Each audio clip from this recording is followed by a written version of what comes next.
جب تو زیادتی کرتا ہے تو اللہ فرماتے ہیں کہ تو اللہ کو بھولتا ہے، اللہ تجھے اپنا آپ بھلا دیتا ہے، پھر تو بھول جاتا ہے، پھر تو سیدھے رستے پہ چلتا ہے پر بھٹک جاتا ہے، پھر تو صحیح رستوں کا تعین کر کے بھی گمراہ ہوتا ہے، پھر تو روز وہی گاڑی چلاتا ہے پر اب جب تو بریک لگاتا ہے تو نہیں لگتی۔ جب گناہوں کے ساتھ تو مخبوط الحواس ہوتا ہے، تو روز وہ کاروبار کرتا ہے، لیکن جب تیرے گناہ تجھے گھیر لیتے ہیں پھر اسی کاروبار میں تو نقصان اٹھاتا ہے۔ حجاج بن یوسف تڑپتا ہے، روتا ہے، یہاں تک کہ بیمار ہو گیا، پیٹ میں درد ہوتی ہے، پتہ نہیں کیا ہوا، تکلیف ہوتی ہے، پتہ نہیں، سارے حکیم، طبیب، ڈاکٹر، کوئی نہ سمجھ سکا کہ بیماری کیا ہے۔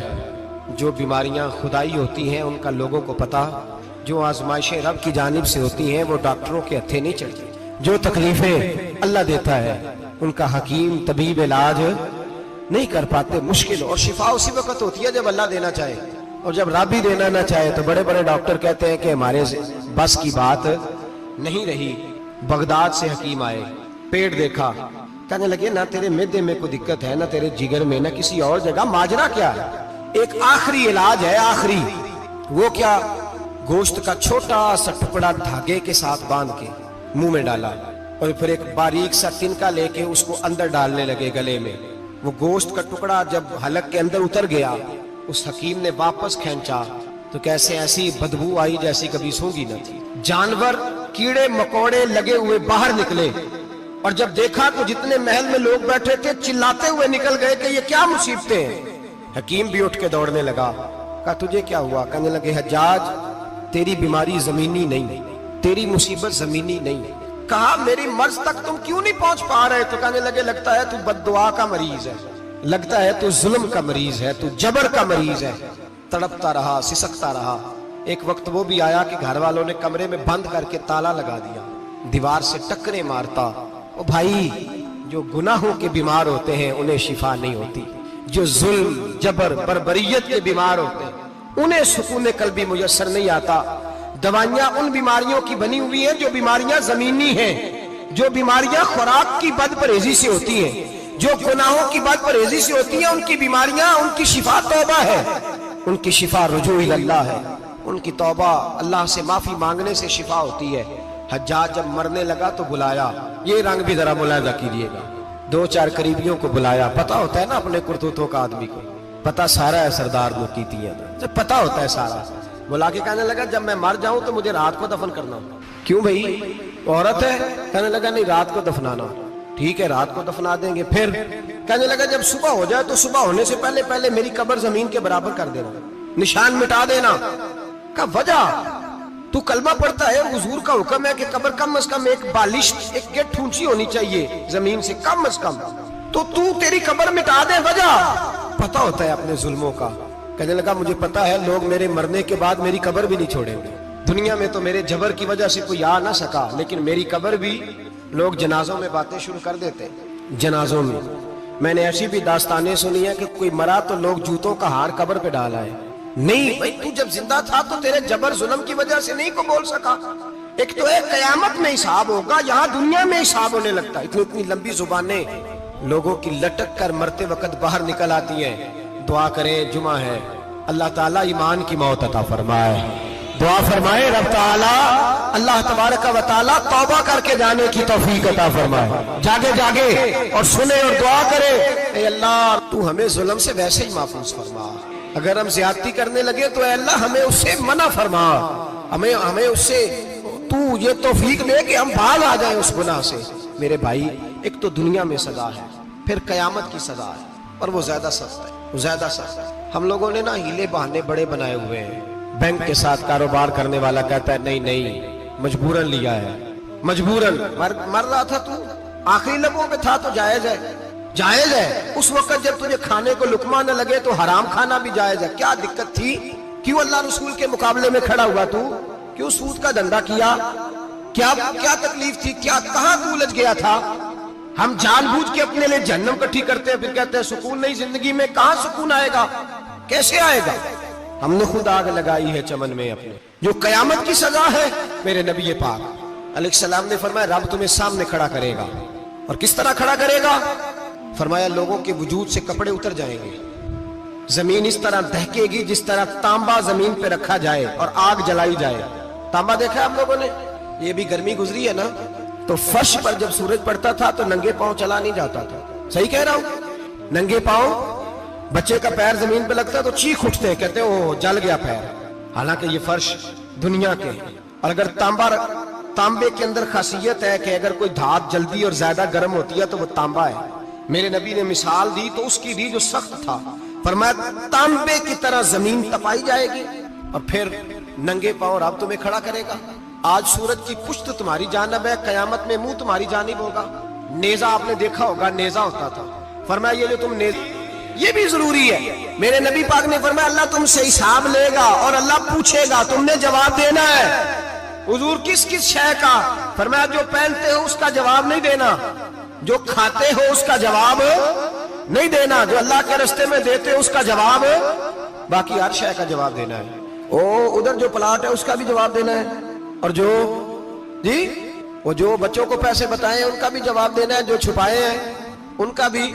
ثم لتسألن یومئذ عن النعیم, جو کمیٹی اپنے محلے میں ڈالی ہے اس کا بھی جواب دینا ہے, جو سسرال کے علاقے میں ابا جی سے چوری ڈالی ہوئی ہے اس کا جواب بھی, سب کا جواب دینا ہے, تمام حساب کتاب. اور اللہ فرماتے ہیں میں سامنے کھڑا کر کے ہر سوال کا تجھے جواب, تجھے ہر سوال کا جواب صاحب. اچھا یہ جو بڑے لوگ تھے وہ حساب سے ڈرتے تھے, ہم چھوٹے لوگ ہیں ہم حساب سے ہم نہیں ڈرتے, ہم کہتے ہیں دیکھی جائے گی. بڑے لوگ جو تھے وہ حساب سے, حضرت ابوبکر صدیق دعا کرایا کرتے تھے, دعا کرو اللہ مجھ سے حساب نہ پوچھے. حضرت عمر فاروق رضی اللہ تعالیٰ عنہ اپنے بیٹے سے کہتے تھے بیٹا اپنے باپ کے لیے رحمت کی دعا کرنا, میں درگزر والا ہوں, میں حساب والا کوئی نہیں.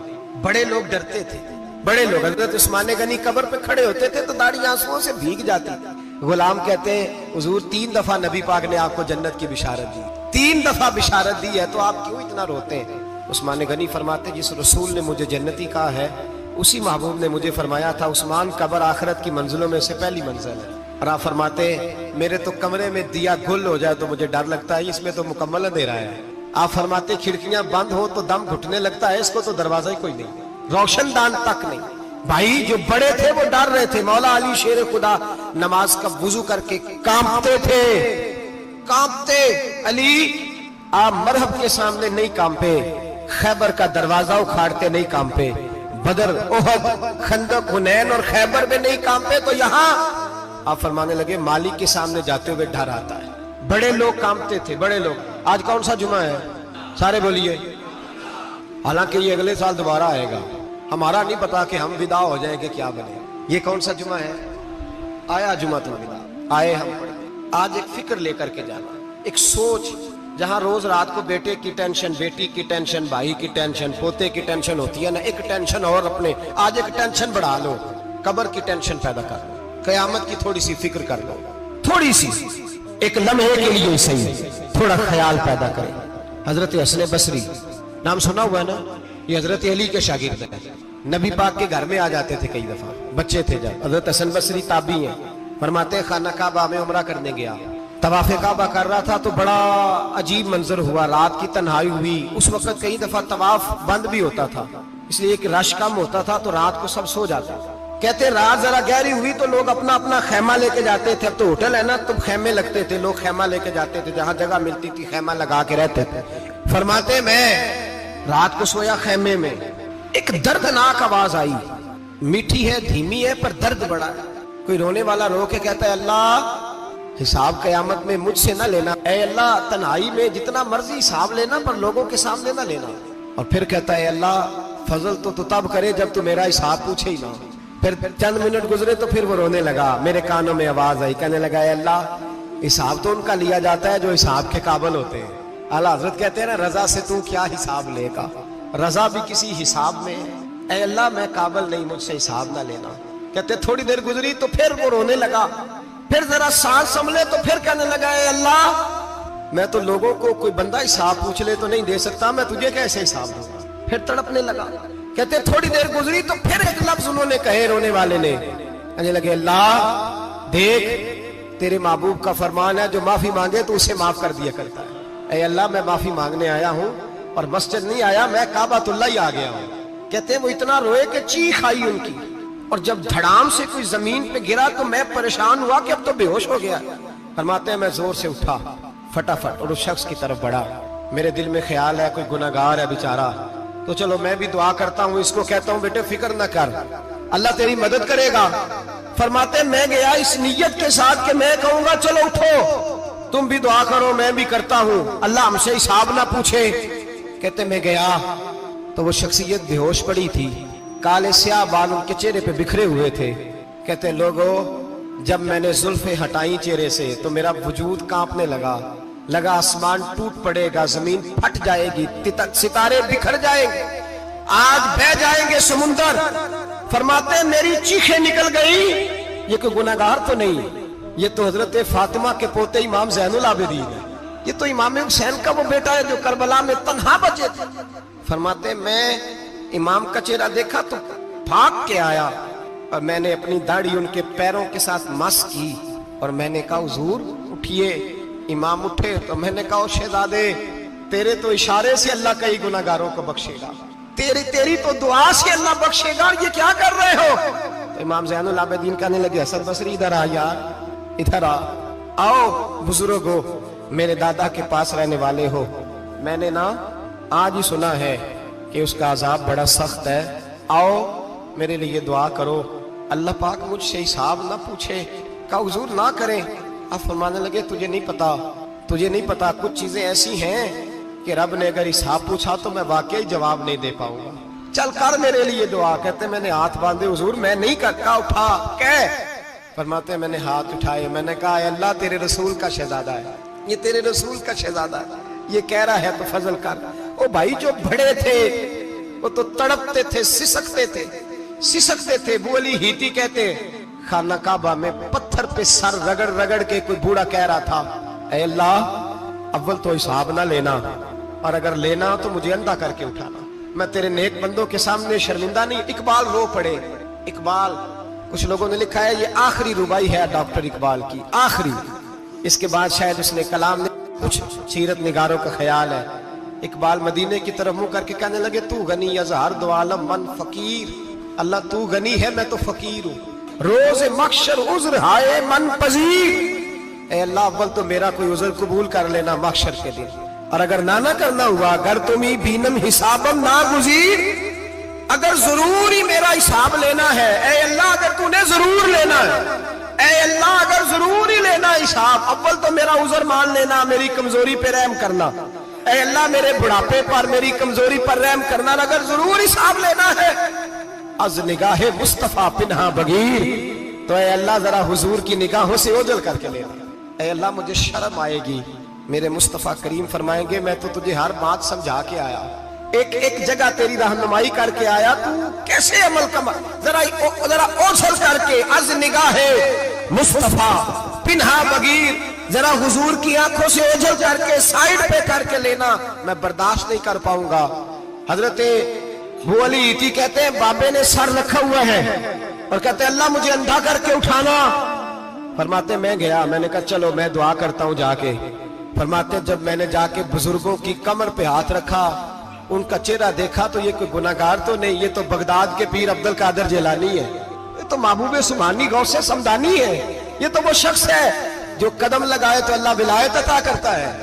جو بڑے تھے وہ ڈر رہے تھے. معین الملت والدین عطائے رسول ہند الولی غریب نواز حضرت خواجہ معین الدین اجمیری رحمت اللہ علیہ, خواجہ قطب الدین بختیار کاکی کو تنہائی میں بلا کے کہنے لگے معین الدین سید زادہ ہے, معین الدین حضور کے خاندان میں پیدا ہوا ہے, معین الدین سے اس کے پیر کو بڑی امیدیں تھیں, معین الدین کو رسول پاک نے ہندوستان بھیجا تھا, پر قطب الدین یار معین الدین تبلیغ کا حق نہیں ادا کر سکا. حضرت خواجہ قطب الدین کہنے لگے حضور 90 لاکھ تو مسلمان کر دیے, اور کیا حق تھا؟ فرمایا نہیں, جب تو تہجد کی نماز پڑھے نا بیٹا اپنے لیے دعا مانگنا تو خدا سے کہنا مولا میرے پیر کی کوتاہیاں معاف کر. وہ جس اعزاز کا تھا وہ کام نہیں کر سکتا, جو بڑے تھے ان کی تو باتیں بڑی تھی.